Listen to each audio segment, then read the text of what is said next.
Assalamualaikum warahmatullahi wabarakatuh. Saya Ogi Agame Kaswara, pendamping PKH Desa Sekarwangi, Kecamatan Malangbong, Kabupaten Garut. Pada kesempatan ini, saya akan membuat simulasi P2K2 sesi 10 langkah 4 tentang pentingnya memperhatikan kebersihan diri dan lingkungan. Selamat menyaksikan. Ibu-ibu, gimana, masih semangat, Bu? Baik, semangat, Bu. Ya.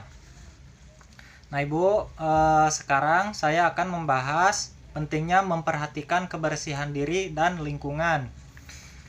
Kenapa memperhatikan kebersihan diri dan lingkungan itu penting? Karena dengan hal itu kita bisa menjaga kesehatan, ya, dan menjauhkan kita dari penyakit menular seperti yang tadi sudah dibahas. Apa aja tadi, Bu?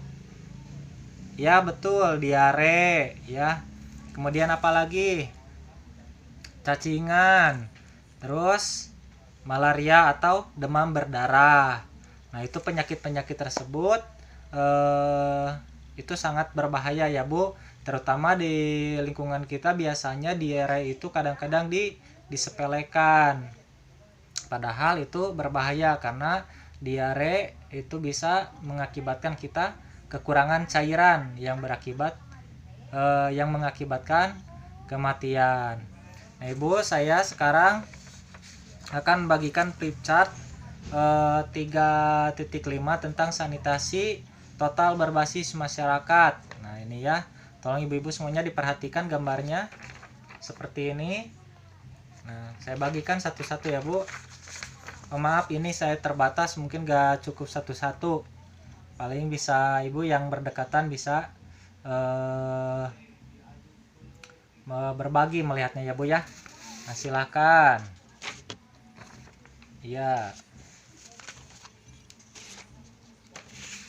Ibu yang sebelah sini.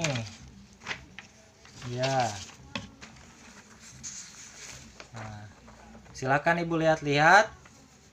Nah, Ibu baca-baca ya. Ini ada gambar rumah.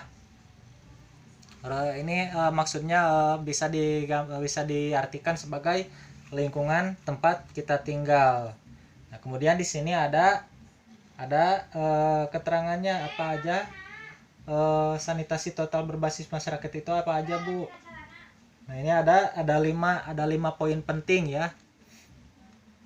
Yang pertama, stop buang air besar sembarangan. Betul, harus di jamban.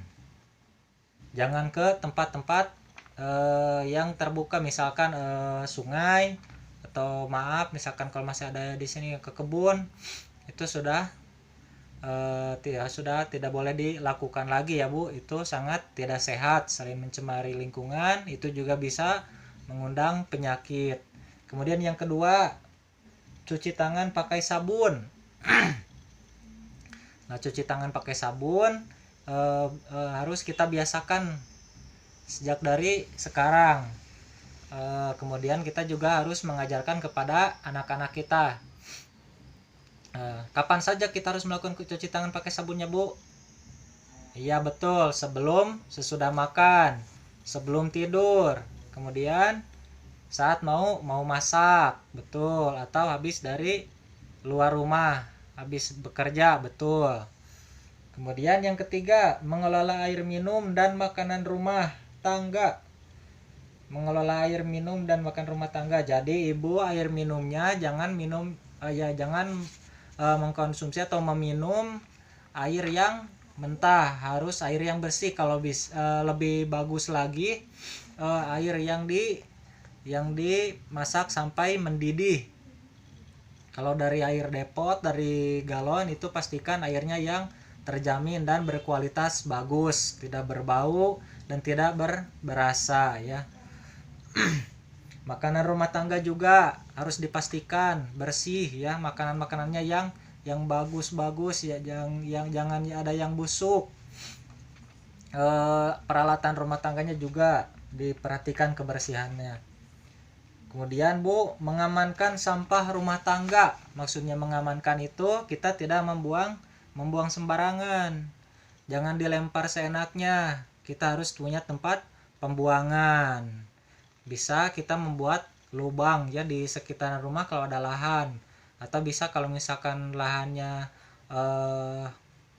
di ibu tetanggaan, misalkan mau digunakan satu lubang itu boleh untuk 3 rumah atau berapa rumah, boleh yang bisa menampung sampai sampah itu bisa dihancurkan. Selanjutnya yang terakhir, mengamankan limbah cair rumah tangga. Mengamankan limbah cair rumah tangga itu seperti apa, Bu? Iya, betul. Pembuangan dari kamar mandi.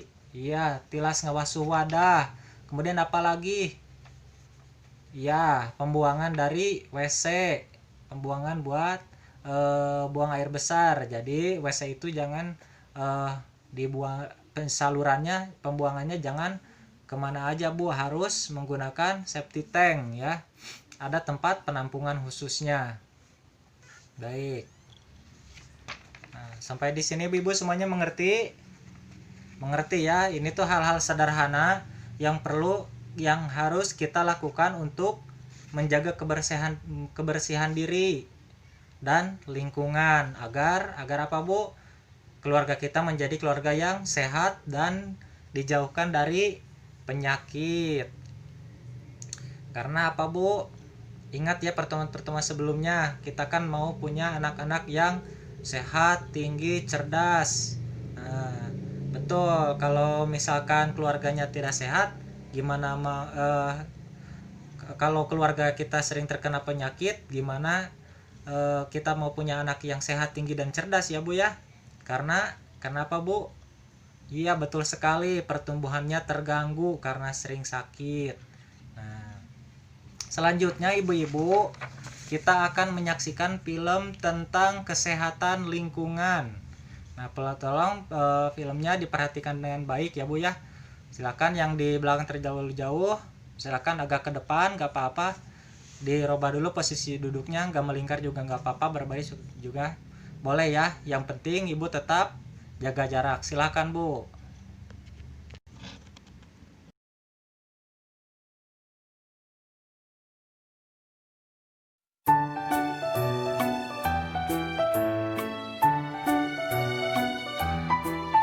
Seringkali kita lupa bahwa di sekitar anak kita, kuman penyakit mengancam.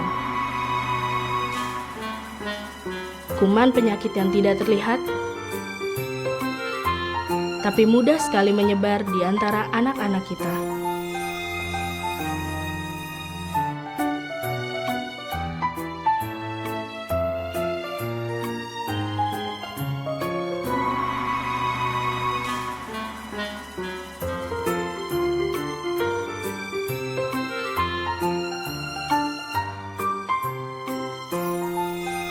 Dan penyakit yang tadinya nampaknya tidak berbahaya, dapat berubah berbahaya bila tidak ditangani secepatnya.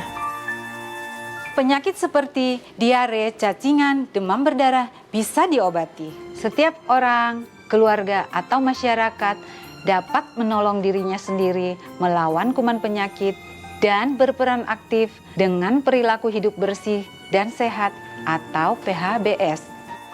Karena mencegah lebih mudah daripada mengobati.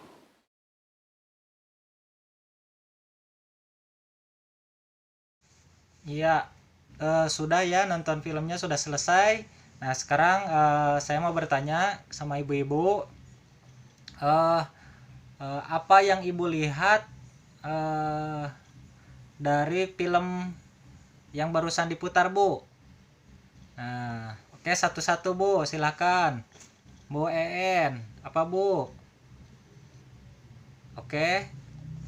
Iya, betul sekali. Ibu En katanya melihat anak-anak sedang bermain tanah, ada yang memegang tanah, tangannya kotor. Di filmnya ditunjukkan. Iya, betul, ada seperti bakteri di tangannya ya. Nah, kemudian ada lagi. Ya, Bu Isa.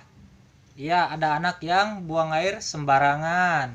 Nah, dari dua kejadian tersebut di film yang tadi, kita bisa simpulkan apa, Bu?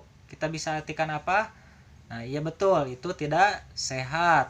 Bisa mengakibatkan penyakit ya Bu ya. Seharusnya yang tadi buang air sembarangan itu tidak itu harus buang airnya di jamban.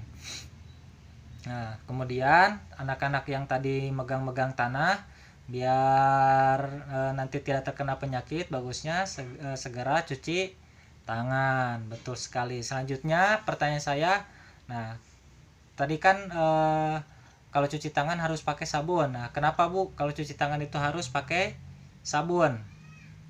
Silakan Bu Epi. Betul sekali. Agar lebih bersih karena sabun bisa membunuh kuman. Betul sekali kata Bu Epi ya. Sabun itu bisa membunuh kuman, membersihkan bakteri ya. Nah, selanjutnya, kapan saja kita harus mencuci tangan pakai sabun Bu? Tadi sudah disebutkan. Nah, silakan. Bu siapa ini teh? Bu Ana. Ya. Betul sekali, sebelum dan sesudah makan. Kemudian sebelum tidur juga. Ada yang lain? Habis bekerja sebelum masuk rumah cuci tangan, dibersihkan dulu. Ya, betul. Kemudian ada lagi sebelum masak atau menyediakan makanan, betul. Sebelum ibu masak dan ketika menyediakan makanan. Ya, betul sekali ya Bu ya. Sebelum kalau habis kita pergi dari luar mau memegang anak atau apa, kita harus cuci tangan pakai sabun, apalagi di musim pandemi corona ini ya. Kita harus lebih ekstra menjaga kesehatan kita. Nah, sampai di sini Bu, mengerti? Baik, terima kasih. Ingat ya Bu ya, selalu jaga kebersihan dan lingkungan. Apalagi di musim corona ini, kita harus lebih sering membiasakan diri mencuci tangan pakai sabun. Iya, betul sekali. Demikianlah video simulasi kali ini saya buat. Saya mohon maaf atas segala kekurangan dan saya berharap Bapak Ibu fasilitator bisa memberikan kritik dan saran agar saya bisa lebih baik ke depannya. Sekali lagi saya ucapkan terima kasih. Assalamualaikum warahmatullahi wabarakatuh.